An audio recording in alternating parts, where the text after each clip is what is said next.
परम सत्कारयोग साध संगत जी, आप जी बहुत ही वडभागे हो, धनता दे योग हो जो अपने गुरु सतगुरु दलीप सिंह जी की रहनुमाई विच होले महल्ले का सार्थक रूप उसका आप आनंद मान रहे हो,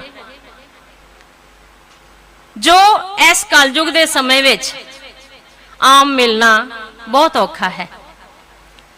सो सत्संगियो साध संगत जी, जो यह दर है उस बारे कहा गया है, जो यह सतगुर का दर है, सतगुर जी दे चरनां विच आके दुख दर्द मिटाए जांदे ने, जग दे ठुकराए दुखिए जो सीने नाल लाए जांदे ने।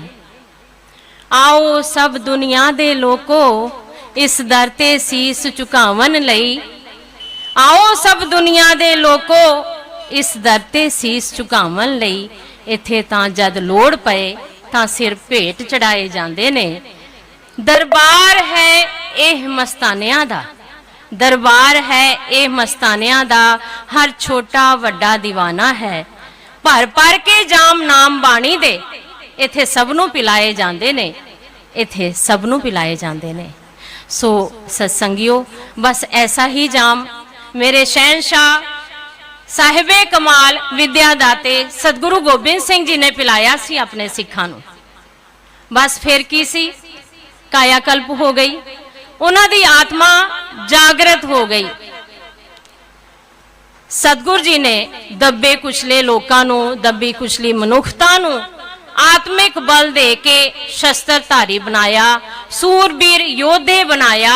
उस वेले जदों उन्हां दी मनोदशा इन्नी निर्बल, इन्नी कमजोर हो गई सी कि कोई कवि भी आउंदा सी वो भी डर के मुगलों के खिलाफ कुछ लिखण नूं तैयार नहीं सी हुंदा। लड़ाई तां दूर दी गल है। जिवें किसे एक कवि सतगुर जी दे दरबार विच आया ते सतगुर जी ने कहा, सतगुरु गोबिंद सिंह जी ने कहा कि तू मुगलों के खिलाफ कुछ लिख। तो वो की कहता है, काम हमारा तोलन तकड़ी, नंगी करद कभी ना पकड़ी, चिड़ी उड़े डर से मर जाऊं, मुगलों से मैं कैसे लड़ पाऊं। सतगुर जी ने जदों उन्होंने अपनी शरण में रखिया ते ओदी आत्मा इन्नी बलशाली हो गई। ओही कहन लगा, फिर ओही कुछ समय बाद कहन लगा, रख दूंगा एक एक को चीर के आगे, रख दूंगा वैरी का सीना चीर के आगे।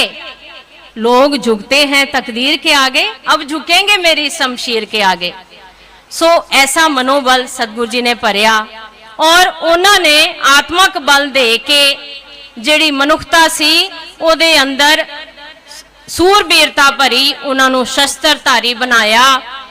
जदों उन्होंने शस्त्रधारी बनाया ते उन्हां दे विच फिर मजबूती आई, उन्हां दा मन मजबूत होया। जदों साध संगत जी आत्मा मजबूत होंदी है फिर ही वो समाज वास्ते देश की रक्षा कर सकता है। सो सतगुरु जी ने उन्हां दे अंदर समाज वास्ते देश की रक्षा करन वास्ते उन्हां दे अंदर जज्बा भरिया। स्वै रक्षा तो करनी सी उन्होंने, वो भी जरूरी सी, उहदे नाल समाज और देश की रक्षा भी करनी सी। और सतगुरु जी ने यह भी हिदायत दे दी, चुंकार अज हमा हिलते दर गुजस्त, हलाल अस्त बुरदन बा शमशीर दस्त। पाओ जेकर कोई मसले नूं हल करन दे सारे हीले वसीले खत्म हो जान तां हाथ विच किरपान धारण करनी जायज है। सो सतगुरु जी दा ए होला महला जो शुरू किया होया, क्योंकि होली दे त्योहार विच जो पवित्र त्योहार शुरू होया सीगा, जिवें आप जी ने जथेदार साहिबाना बारों विद्वाना बारों पासों आप जी ने सुनिया ही है कि साडा कितना पवित्र त्योहार होली का त्योहार सीगा। पर उहदे जदों मलीनता आउंदी वेखी तां सतगुरु जी ने यह किरपा कीती ते यह त्योहार स्वैमान, खालसे दी चढ़दी कला अते आत्म रखिया दा, देश की रखिया का प्रतीक बन गया।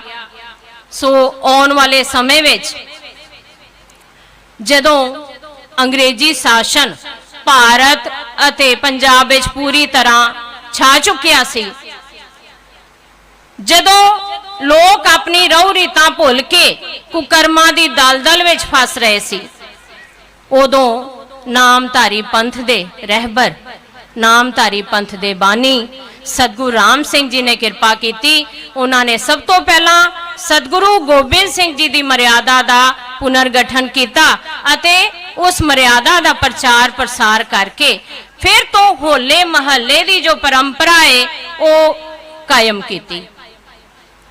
ਸਤਿਗੁਰੂ ਜੀ ਦੀ ਇੰਨੀ ਮਹਾਨ ਕਿਰਪਾ ਕਿ ਉਹਨਾਂ ਨੇ ਸਾਨੂੰ ਸਤਿਗੁਰੂ ਗੋਬਿੰਦ ਸਿੰਘ ਜੀ ਦੀ ਮਰਿਆਦਾ ਦੇ ਕੇ ਸਾਨੂੰ ਅੰਮ੍ਰਿਤਧਾਰੀ ਖਾਲਸੇ ਬਣਾਇਆ, ਨਾਮਧਾਰੀਆਂ ਨੂੰ। ऐसे महान सतगुरु जी दे बारे वर्तमान गुरु सतगुरु दलीप सिंह जी बचन करते हैं कि असी नामधारी अमृतधारी खालसे हाँ, असी केवल शांति दे पुजारी नहीं, लोड़ पैन ते धर्म युद्ध भी कर सकते हाँ।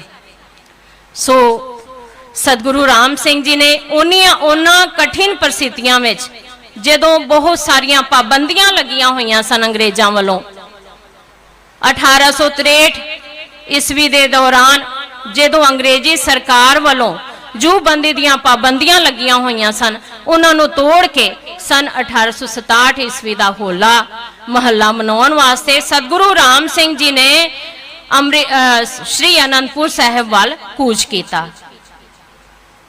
और हजारां दी संगत नाल बड़े शानो शौकत नाल जिहदे विच सतगुरु जी आप चीनी घोड़ी ते असवार ते 50 घुड़सवार ते नाल हजारां दी गिनती विच पैदल सेना सी। और आप जी नूं यह भी पता है कि सतगुरु जी ने उन्ने ही कठिन परिस्थितियां में जदों कि नामधारियां ते इन्नियां पाबंदियां सी, किसी धार्मिक स्थान ते वो इकट्ठे नहीं सी हो सकते, उस दौरान सतगुरु राम सिंह जी ने 6 होले महल्ले करवाए। सो सानू ऐसे महान रहबरां ते बड़ा मान है और हुण उन्हां दे ही वंशज वर्तमान मुखी सतगुरु दलीप सिंह जी कृपा कर रहे हैं, क्योंकि समय समय ते हर युग विच सतगुरु अवतार लैके साडा मार्गदर्शन करते हैं, सानू सेध देंदे हैं ते सानू आने वाले समय तो अवगत कराउंदे हैं। सो सतगुरु दलीप सिंह जी जिथे सानू गुरबानी दे असली सिद्धांतां ते चलन की प्रेरणा दे रहे हैं, सानू शुभ कर्म करन की प्रेरणा दे रहे हैं, उत्थे ही साडे नामधारियां विचों लुप्त हो रही खालसाई मर्यादावां नूं भी मुड़ लागू किया है।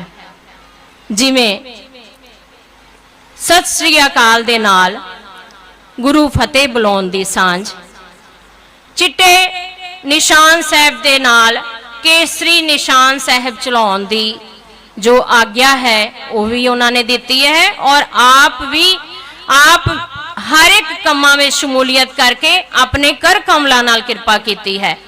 फिर जिहड़ी छोटी किरपान असी अंग्रेजों के डर तो वड्डी किरपान की जगह छोटी रखन लग गए सी, सतगुरु जी ने फिर तो कृपा करके सानू वड्डी किरपान धारण करवाई है और श्री ग्रंथ साहिब जी नूं सत्कार नाल गुरु ग्रंथ साहिब जी कहन की भी आज्ञा दी है।